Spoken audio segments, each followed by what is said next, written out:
Welcome to Power Your Life Today. I'm Kristy Jo, mind and body strategist. Today, I'd like to talk to you about a difficult topic, but the good news is I'm not going to try and solve your problems. I'm going to give you some tools to help you learn how to break addictive habits. In my past of binge eating and exercise addiction, I had to learn about a formula that led me into those behaviors. Now that I've reprogrammed myself, overcome that big problem in my life, and now I've worked to help thousands of people change their lives as well, I have seen this formula not only work in the body world and controlling our eating and exercise, it works in any addictive behavior. So whether you are dealing with something in the body world, something, maybe it's gambling, maybe it's pornography, alcoholism, drugs, smoking, whatever it be. I view addiction like this. Addiction is all outlying here, but at the center of it is who we are as people and learning how to function as a spirit inside of our physical body. And there are no classes taught as we're growing up about how to let your body process emotion. That's part of the difficulty of our spirit being inside our bodies. We're learning how to feel and express and cope with all of the different aspects and trials and difficulties we face in mortality. So until we're taught how to process those things physically, how to release emotion, how to process emotion, crying, things like that, then usually the coping mechanism, if something happens, which it will, you're in life, you're gonna ping to any of these outer addictive behaviors. So for that understanding alone, we don't judge the addiction. Don't judge the addiction ever. We want to look at what's causing the addiction. So here's the formula. Behavior, so engaging in an addictive behavior is here. What precedes that is emotions. Emotions and behavior are very closely aligned. What do emotions come from? They come from thoughts. They ride on the tailcoats of thoughts. You have thought emotion, boom, boom, just like that. Well, where do thoughts come from? They come from life events, which you can't control. So let's think about this. Life event, thoughts, emotions, behavior. Let's use emotional eating as an example.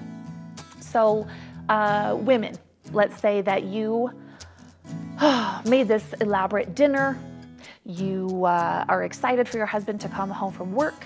All of a sudden you get a phone call. He says, honey, I'm gonna be late. I've got tons of projects. You feel, well, let's get to the feelings later. But so that happened. You can't control that.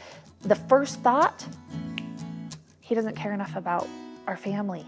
Oh, I've wasted all this time.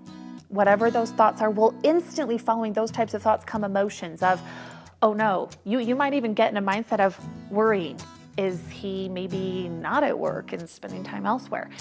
You might think, well, he just doesn't care, or I'm not good enough for him to want to come home. Whatever those thoughts, then the emotions come, and then you go into this state of concern, worry, anxiety, fear, sadness. I mean, maybe you just love him and just want him to be there and you're really sad. Well, whatever that emotion is, if from the beginning of whenever that behavior got programmed in, for most people it does happen between the ages of 4 and 10 years old, whatever got programmed in that time, that behavior will come when you experience those emotions. So all of a sudden women find themselves eating food to cope with those emotions because they haven't learned how to process and to how to express, I feel sad, I feel frustrated, I feel XYZ, whatever that is. So this is where the rubber meets the road. Whatever your addiction is, and it may be a severe addiction, it may be a light addiction, but identify what your coping mechanisms are. Our whole goal is that we just more closely bring ourselves to a center balanced point. It's not that we're trying to just be perfect. Please don't have that in your mind because we can't do that. But we don't want any addictive behaviors that will draw us away from a high quality of life, that will hurt other people, and that will hurt ourselves, whether physically, mentally, or spiritually. So I'd like you to identify the behavior in your life that you really need to change. Start thinking about what emotions you experience when you fall into that. Those are known as triggers. What emotions, what thoughts you experience, And what life events tend to lead you into this pattern? As you start to journal about this formula and you gain awareness about what takes you from behavior, you will do it enough that you'll start to recognize it as it's happening, keep practicing, be patient, and then soon enough, the time will come that you catch it in the trigger point. And the day will come you stand up to yourself and you decide that you're not going to ride that train. And that's day one. And you do it again and again and again, and you replace those coping mechanisms. We get a different outcome or different behavior programmed in to those emotions. But that takes time, consistency, repetition. You can do it, but now it's all about awareness. Remember, you can do anything. You are enough, and you don't have to struggle anymore. So start today, and let's power your life today. Thanks for watching. If this resonated with you, please share it with one person who comes to mind. Investing in yourself is the best investment you're ever going to make, because when you improve your life, everybody around you improves their lives too. Subscribe to this channel so you are really sure to catch our next power session together, so you can continue to power your life to one of more service, value, and love. Until then, power your life today.